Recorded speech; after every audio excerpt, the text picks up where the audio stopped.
എനിക്ക് നല്ല യൂസ്ഫുൾ ആയിട്ടുള്ള കാര്യം നിങ്ങൾക്കും കൂടെ ഷെയർ ചെയ്യാൻ വന്നതാണ് കേട്ടോ. ഇത് ഞാൻ ലാസ്റ്റ് 1 ഇയർ ആയിട്ട് യൂസ് ചെയ്യുന്ന ഹെൽമെറ്റ് ആണ്. ഇത് കുറച്ച് മഴയൊക്കെ നനഞ്ഞ് കുറച്ച് സ്റ്റിങ്കിങ് ആയിട്ട് തോന്നിയപ്പോൾ എങ്ങനെ ക്ലീൻ ചെയ്യും എന്ന് ആലോചിച്ചുകൊണ്ടിരുന്നപ്പോഴാണ് I came across this particular page called Elmo healthy helmets. ഞാൻ അവരെ കോൺടാക്ട് ചെയ്ത് വിത്തിൻ ഹാഫ് ആൻ അവർ തന്നെ അവർ വന്ന് എൻ്റെ ഹെൽമെറ്റ് പിക്ക് ചെയ്തുകൊണ്ട് പോയി. ആൻഡ് വിത്തിൻ 2 days അവർ റിട്ടേണും ചെയ്തു. പാക്കിംഗ് ഒക്കെ കണ്ടോ, നല്ല അടിപൊളിയായിട്ട്. എനിക്കിതിങ്ങനെ കണ്ടപ്പോൾ ലൈക്ക് എന്തോ അൺപാക്ക് ചെയ്യാന്നുള്ളൊരു ഫീലൊക്കെ ഉണ്ടായിരുന്നു. And see the difference guys, എന്ത് ക്ലീൻ ആയിട്ടുണ്ട്.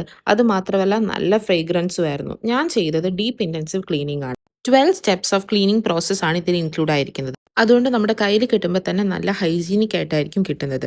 നമ്മൾ ഡ്രസ്സൊക്കെ ഡെയിലി വാഷ് ചെയ്യാറില്ലേ, പക്ഷെ നമ്മുടെ മുഖത്തിനോടും സ്കാൽപ്പിനോടും ഒക്കെ ചേർന്നിരിക്കുന്ന ഈ ഹെൽമെറ്റ് എത്രത്തോളം ക്ലീൻ ആണെന്ന് നമ്മൾ ചിന്തിക്കാറില്ല അല്ലേ. അപ്പോൾ നിങ്ങൾക്ക് കോൺടാക്ട് ചെയ്യണമെങ്കിൽ ഞാൻ അവരുടെ പേജ് മെൻഷൻ ചെയ്തേക്കാം, അതേപോലെ അവരുടെ നമ്പറും ഡിസ്ക്രിപ്ഷനിൽ കൊടുത്തേക്കാം. ഉടനെ തന്നെ അവർ കോൺടാക്ട് ചെയ്തു. അടുത്ത വീഡിയോയിൽ കാണുന്നവരെ ട്രിവാൻഡ്രം ഫുഡ് ആൻഡ് ഫൺ.